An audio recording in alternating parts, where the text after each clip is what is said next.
Hello tout le monde et bienvenue dans cette nouvelle vidéo, j'espère que vous allez bien. Aujourd'hui je vous montre comment on réalise des contours de tampons avec silhouette sans tapis Pixscan. Vous allez voir, c'est un jeu d'enfant. Donc pour commencer, vous aurez besoin d'un tampon, voilà, classique. Moi c'est le Stazen parce qu'il est indélébile. Une plaque de tampon acrylique et vos tampons. Donc les clears sont quand même les mieux et je vais vous montrer pourquoi après. Donc dans un premier temps, on va prendre une feuille A4 classique, standard d'imprimante offset.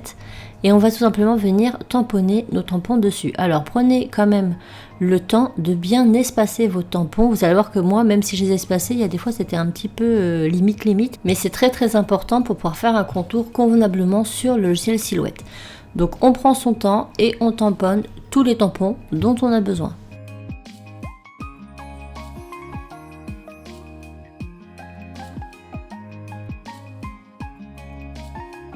Une fois que nous avons tout tamponné, on va venir scanner tout ça. Donc moi j'utilise l'application CamScan qui est gratuite sur le téléphone.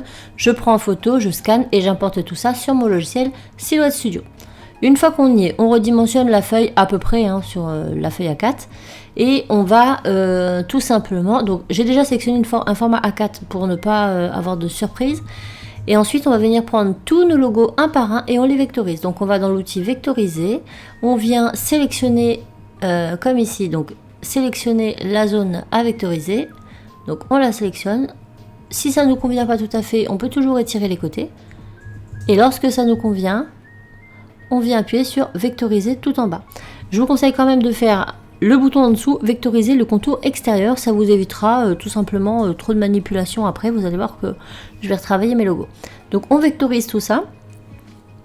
Ensuite, je vais venir les positionner. Et là, je me rends compte par exemple que sur le petit oiseau, tout en haut à gauche, on a une petite pastille. Donc c'est un bout d'un autre dessin. Donc je clique dessus, je suis sur l'outil point, je le sélectionne et je fais supprimer le point. Et je fais ça autant de fois que de points il y a. Donc soit je fais ça, soit je sélectionne et je fais supprimer sur mon clavier. Donc je vais renouveler l'opération jusqu'à avoir vectorisé tous mes tamponnages.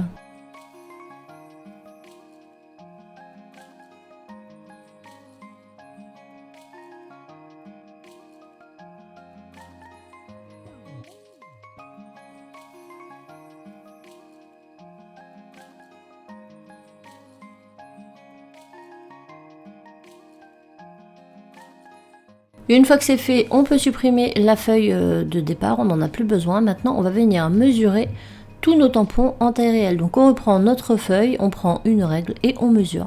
Et au fur et à mesure qu'on mesure, on va tout simplement venir reporter la mesure sur le dessin du logiciel. Donc là pour la plume par exemple, je clique sur ma hauteur et je viens tout simplement la modifier. Pour le petit méou tout en bas, je vais plutôt prendre la largeur. Donc prenez hauteur ou largeur. La seule chose que vous devez vérifier, c'est que vos cadenas, il est bien bloqué pour que la dimension soit proportionnelle en hauteur comme en largeur. Donc on dimensionne tous nos petits tampons. Et une fois que c'est fait, on va venir faire notre contour. Donc je clique sur un, je vais dans contour. Et je vais faire un contour à 2,5 mm à peu près. Donc là, c'est vous qui voyez. Vous pouvez faire plus petit, plus gros. Néanmoins, je ne vous conseille pas de faire plus petit que 2,5 mm parce que vous allez voir que là, quand je les ai tamponnés, il faut pouvoir bien caler et c'est pas toujours facile. Donc je fais le contour de tous mes petits tampons et ensuite, je vais pouvoir supprimer la partie intérieure dont nous n'avons absolument plus besoin. Donc je supprime tout. Et ensuite, on va venir bien sûr retoucher parce que quand j'enlève celui-là, vous voyez qu'il y a des petites formes à l'intérieur et si on ne les enlève pas, eh bien ça va tout simplement être découpé lors de la découpe et moi je ne veux pas. Donc pour cela, j'agrandis un petit peu ma page. Ensuite, je vais venir toujours sur l'outil point, je clique dessus, je sélectionne ma forme, je vais sur l'outil point, je sélectionne le point, je fais clic droit, supprimer le point. Donc je fais ça pour tous les points ou bien on fait quelque chose de plus simple, on clique sur le point et on fait supprimer, supprimer, supprimer jusqu'à ce que tous les points s'enlèvent. Voilà, c'est beaucoup plus rapide. Donc moi personnellement, j'utilise la deuxième option. Donc on supprime tous les petits points dont on n'a pas besoin et on sera prêt pour la découpe.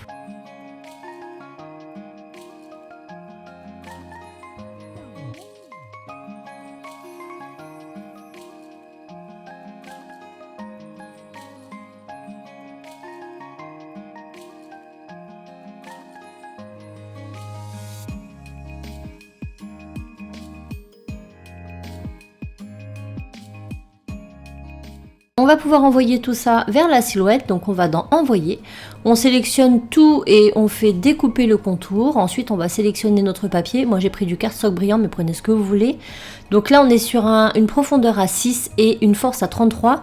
Je vous conseille quand même, si vous avez le même type de papier que moi, de prendre une profondeur 7, mais faites vos tests avant, c'est la meilleure façon pour savoir. Et on lance tout simplement la découpe et puis ensuite on va reprendre le tamponnage. Pour défaire tout ça de votre tapis, je vous conseille de tourner le tapis à l'envers et de dérouler le tapis et non pas l'inverse. Ça va permettre à vos petits tampons de rester bien plats. Donc là, vous voyez, ça n'a pas très bien découpé parce que je pense que ma lame n'était pas assez profonde. Donc là, j'ai pris du papier photo que j'ai mis à l'envers. J'ai tamponné sur le côté mat et non pas sur le côté brillant du papier photo. Donc maintenant, je vais pouvoir rééditer l'opération, mais directement sur mes formes prédécoupées. Donc on tamponne bien, on ancre bien le tampon, pardon, et on essaie de se caler. Alors, je n'ai pas réussi à faire des choses très très droites dans le début, mais pour ma défense, j'ai un lavago et je n'étais pas en face du tampon puisque c'était la caméra. Donc j'ai un peu galéré.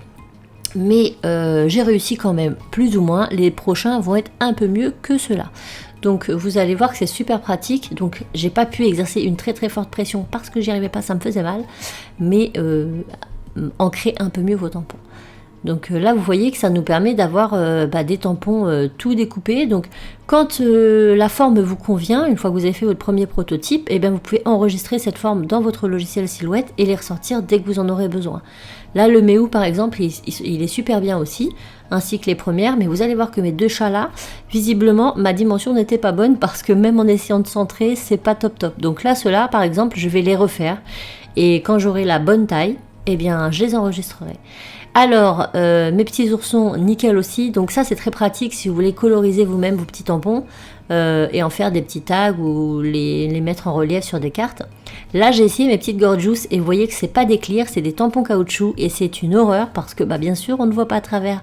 Donc c'est très compliqué de les repositionner.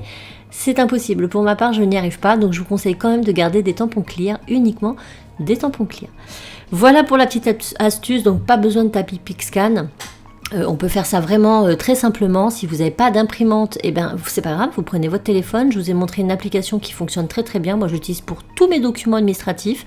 C'est gratuit et c'est top. Donc je vous remettrai les liens en partie plus information si je les trouve. Sinon vous vérifiez la vidéo, vous allez forcément trouver dans votre moteur de recherche de votre téléphone. Et puis voilà, ça nous permet d'avoir des petits tampons avec des contours sympathiques, pas dur à faire, plus besoin de ciseaux, c'est propre, c'est net, c'est quali. J'espère que la vidéo vous aura plu. Si vous voulez d'autres astuces silhouettes, n'hésitez pas à me mettre en commentaire. Moi je vous fais tout plein de bisous et je vous dis à très bientôt dans une nouvelle vidéo. Ciao!